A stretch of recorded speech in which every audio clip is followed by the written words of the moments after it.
For the last 2 years, I've been working with various agency owners and even coaches when it comes to scaling their YouTube channel. And in those 2 years, I've realized some of the biggest mistakes that were holding their channels back from becoming the lead generation tool that they've always wanted. No, it's not because of the YouTube algorithm hating you or the fact that you're not putting enough keywords in your title or description. It's a totally different reason. Whether that be a channel with 50,000 subscribers or a channel that is currently starting up, these are common mistakes that stop you from converting your viewers into qualified leads. So that's why in today's video, I'll be going over 4 mistakes that every agency owner and even coaches make when it comes to scaling their YouTube channel. And you'll be very surprised on how these mistakes all connect with each other. Now, I want to start off very strong and see the biggest mistake that every agency owner and coach surprisingly make. And that is you're not leveraging any of your case studies in your videos. As you already know, case studies are very important. It's what gets your leads interested in you and builds that trust in knowing that you can deliver those results. Case studies are the benchmark that every lead that you're in contact with wants to achieve. But I'm really surprised to see that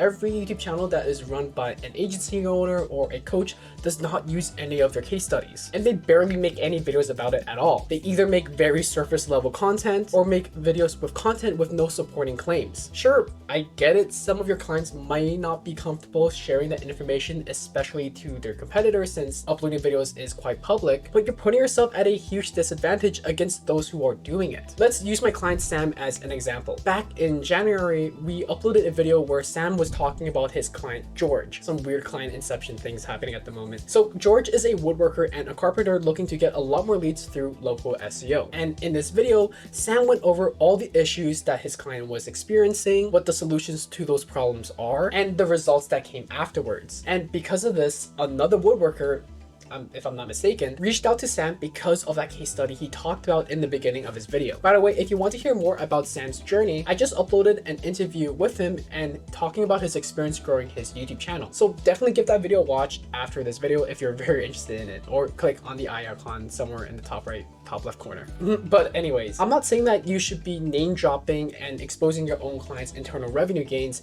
to their competitors. There might be a lot of contractual legal issues with that, so I totally understand if you can't do that.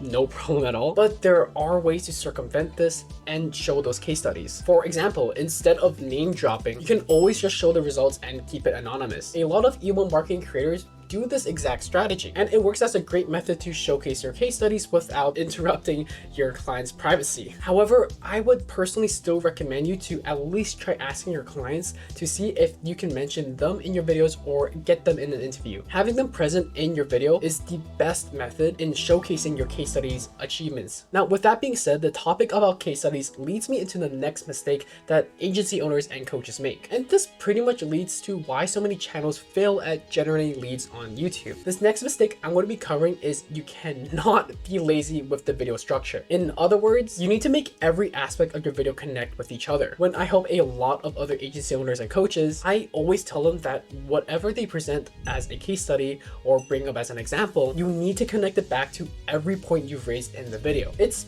actually quite bizarre how so many agency owners and coaches don't do this, and it's a missed opportunity for getting qualified conversions. So for example, let's say I'm a fitness coach talking about a client who I recently helped out gain a lot more muscle and drop a lot of weight. And I said this in the beginning of my video as just a case study. Throughout the video, I would then explain how I was able to do that. Let's say I raised the point that to lose weight and gain more muscle, you need to have a proper meal plan. Now, you want to listen closely to this part that I'm going to be saying right after this. It's where a lot of agency owners and coaches miss completely. So after saying this, I would then refer back to the case study that I raised earlier to demonstrate to the viewers how this is proof of it working for my client and it's really happening for him. Now, with that being said, do you get what I mean here? When recording your videos or writing your script, you need to think about the points you are raising and how they connect back to the case study that you mentioned earlier. Without this connection, how can your viewers understand the true value that you are presenting to them? As in the case for Sam about the video that was using his case study, Sam was always referring back to that exact same case study for each point he raised in that video. This is because it builds up that confidence that you can deliver those results and shows the exact process or steps necessary to achieve the dream results your clients want. This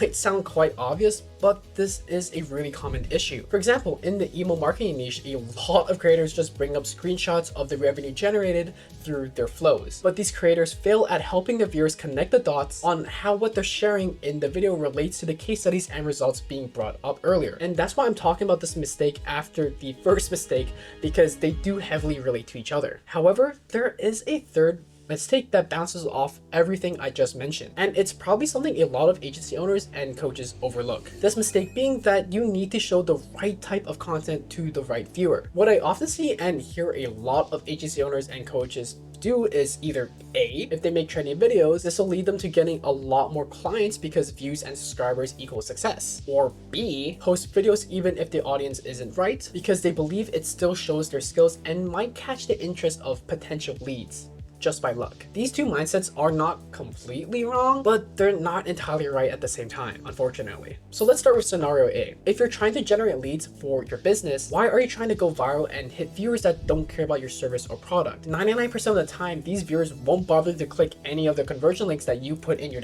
video description or even check out the channel. These viewers are already satisfied with that trendy video you have uploaded, so they have no reason to continue going through your conversion funnel. And that's why I always say to my own clients that views and subscribers don't matter and it's just a vanity metric. And the same goes for scenario B. Why are you wasting your time making content hitting the wrong audience? Sure, you can say that all the content you're uploading is a good show of skill that you know what you're doing, but your dream clients don't care about that. In fact, they don't want to learn how to do it themselves. They only care if you can deliver the results and make it easier for them to achieve the results. As an example, I'll be using the email marketing niche again. I'm sorry if you're an email marketer. I see a lot of creators within this space making videos that are very surface level. Sure, it showcases your expertise, but you'll generally be hitting other email marketers that are trying to improve their own skills. And you'll not be hitting those e-commerce brands you want to hit with your own videos. So let me ask you this question. Would you rather generate a low quality lead that just wants quick help in improving their skills and toss you aside? Or do you prefer to hit high quality leads looking for you to generate results for them? I think the answer is quite clear here. So when it comes to uploading videos, it's very important for you to understand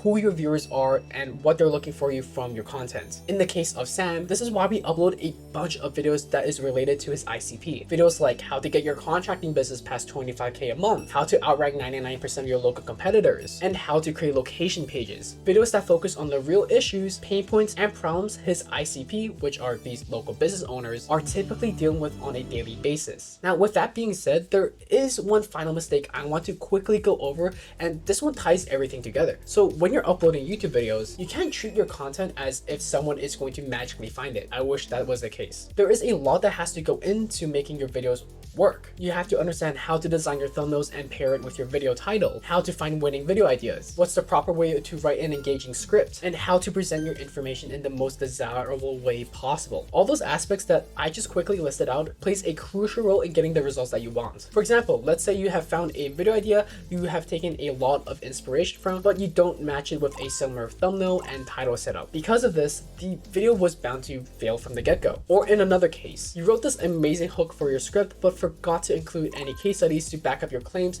you're raising in the video. And because of this, again, your video would have failed from the start. So what I'm trying to say here is that when you're creating your own YouTube videos, you need to have an intention with it in the first place, and how every aspect of that video has to come together with each other. You have to include case studies to showcase your skills. You need to connect your results to each point that you raise, and you have to show your ICP how these results are achievable for them. And once you know this, then every aspect becomes a lot easier to understand. As an example, in the thumbnail, you could include an image of the results you generated. In the title, you could possibly say how much revenue you made. For the hook, you can tell your viewers a brief overview of your client, etc. If you go into making videos with this mindset, you'll definitely have a clear understanding of how to connect every aspect of your video together and make a video that brings in more leads. And that's pretty much every mistake I've seen agency owners and coaches make when scaling a YouTube channel. And as you probably noticed, all of them come down to one thing: not treating every aspect of the process with the attention it deserves. From choosing the right video idea, to packaging your title and thumbnail, to weaving in case studies and connecting them to every point that you raise. Every piece matters if you want your channel to generate real leads instead of just vanity metrics. Now, here's the reality. Knowing these mistakes is one thing.